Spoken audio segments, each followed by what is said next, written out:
बेटी की सतरंगी शादी। मालिक, बहुत रात हो गई है। अभी तक मनीषा बिटिया दफ्तर से घर नहीं आई। अरे डोंट वरी रामू, आ जाएगी।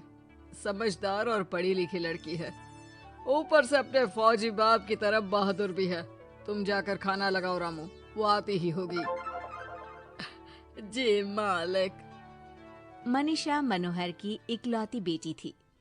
मनीषा की माँ का उसके बचपन में ही स्वर्गवास होने और मनोहर के फौजी होने के कारण मनोहर ने अपनी बेटी को बिल्कुल लड़कों के जैसा ही पाला था। उस दिन देर रात को मनीषा का इंतजार करते हुए मनोहर और उसका नौकर रामू बात कर ही रहे थे कि मनीषा अपनी कार में ऑफिस से घर आती है। अरे रामू काका, बड़ी भूख लग रही है, जल्दी से खाना लगा दो। और कल मेरे कुछ खास क्लाइंट्स घर पर लंच के लिए भी आ रहे हैं, तो कुछ अच्छा सा बना देना। और बताओ मनीषा बेटा, ऑफिस का काम कैसा चल रहा है? एकदम जबरदस्त चल रहा है पापा। इनफैक्ट कल की प्रेजेंटेशन में तो मैंने 2 करोड़ की डील फाइनल कर दी और अगले हफ्ते हमारी कंपनी नया प्रोडक्ट लॉन्च करने वाली है। पता है पापा, मुझे इसका हेड बनाया जा रहा है। अरे वो ये हुई ना मेरी शेर बेटे वाली बात। वेरी गुड बेटा। रामू उस घर में पिछले 28 साल से नौकरी कर रहा था, तो वो घर के सदस्य जैसा ही था। रामू मनीषा को चिढ़ाते हुए कहता है, मनीषा बिटिया, आप कल बाजार से थोड़ी सब्जियां लेकर आओगी? कल तो आपके दफ्तर की छुट्टी भी है। काका, मैं आपको अपना मोबाइल दे देती हूँ, आप ऑनलाइन सब्जियाँ मंगवा लेना, मैं पेमेंट कर दूंगी। वो क्या है कि मुझे घर के कामों से थोड़ी एलर्जी है। ठीक है बिटिया। 2 हफ्ते बाद मनोहर को उसके दोस्त किशन का फोन आता है। अरे मनोहर, हमारी मनीषा बेटी के लिए एक बहुत अच्छा रिश्ता आया है। लड़का इंजीनियर है दुबई में। तू कहे तो बात आगे बढ़ाऊं? हाँ, रिश्ते की बात तो आगे बढ़ा ही सकते हैं, लेकिन लड़के वालों की कुछ शर्तें भी तो होंगी ना, मतबला लेन देन वगैरह। अरे यार, लेन देन जैसी तो कोई शर्त नहीं है उनकी। बस लड़की पढ़ी लिखी और घरेलू होनी चाहिए, जो कि यहाँ इंडिया में अपने सास ससुर की सेवा करे और घर संभाल सके। अरे यार किशन, तू तो मनीषा को जानता ही है। पढ़ी लिखी और जिम्मेदार तो है वो, लेकिन घर के नहीं बाहर के कामों में मुझे नहीं लगता कि वो मानेगी। लेकिन फिर भी मैं उसे पूछ के बताता हूँ तुझे।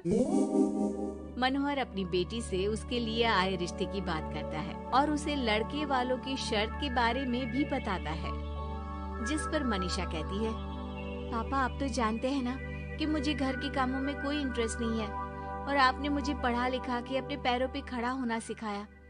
क्या इस दिन के लिए कि एक दिन मैं शादी करके किसी का घर संभालूं?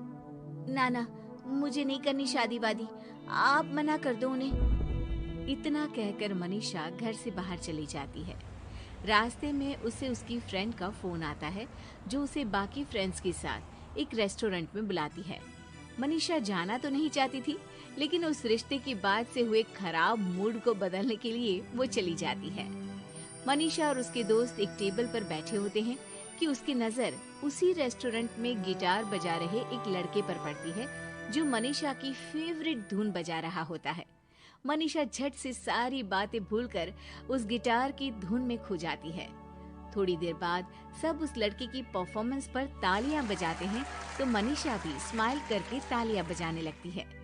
उसी शाम जब मनीषा घर जा रही होती है, तो उसे वही लड़का दिखता है जो रेस्टोरेंट में गिटार बजा रहा था।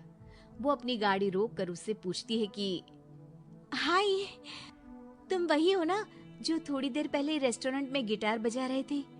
I am so impressed with your talent. Actually वो मेरी फेवरेट धुन थी। जी थैंक यू। ये मेरा शौक भी है और इससे मेरी थोड़ी बहुत गुजारे लायक कमाई भी हो जाती है। अच्छा, और क्या करते हो? जी मैं कॉफी बहुत अच्छी बनाता हूँ, और कॉफी के अलावा भी बहुत कुछ। एक्चुअली मुझे खाना बनाने का बहुत शौक है और खाली समय में या तो मैं गिटार बजाता हूँ या फिर कुकिंग करता हूँ। इसी तरह बहुत देर तक बातें करते करते दोनों एक दूसरे को अपना नंबर देते हैं और फिर धीरे धीरे पहले उनके बीच गहरी दोस्ती और फिर प्यार हो जाता है।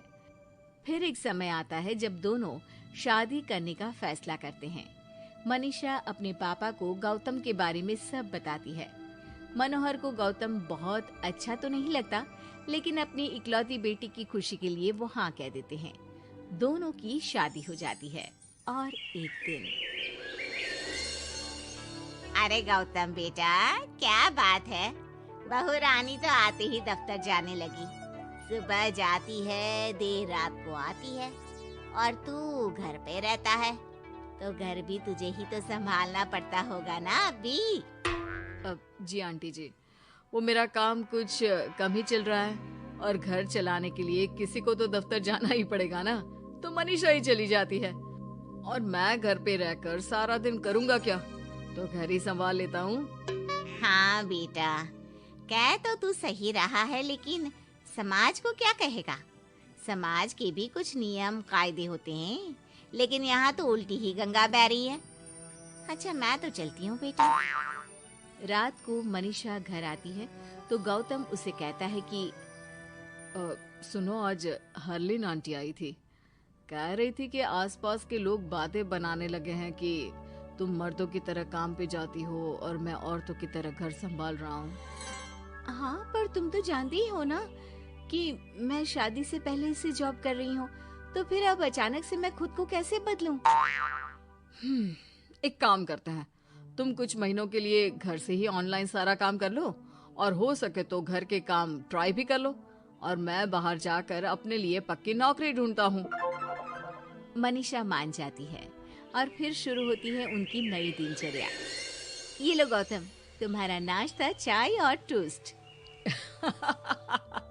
ये टोस्ट है या किसी नक्शे का काला प्रिंट आउट? अरे मेरी माँ चाय में चीनी डालते हैं, नमक नहीं। ठीक है, मैं क्या करूं? चीनी और नमक एक जैसे ही तो दिखते हैं ना। तुम्हें खाना है तो खाओ, वरना ऐसे ही जाओ। अच्छा, तो तुम्हारी क्वालिफिकेशंस क्या है? क्या काम आता है तुम्हें? जी, मैंने वैसे तो बीकॉम किया है, लेकिन काम का कोई एक्सपीरियंस नहीं है। एक्चुअली मेरे पेरेंट्स ने जबरदस्ती मुझे ये डिग्री करवा दी थी। मुझे तो गिटार बजाना ही पसंद है सर।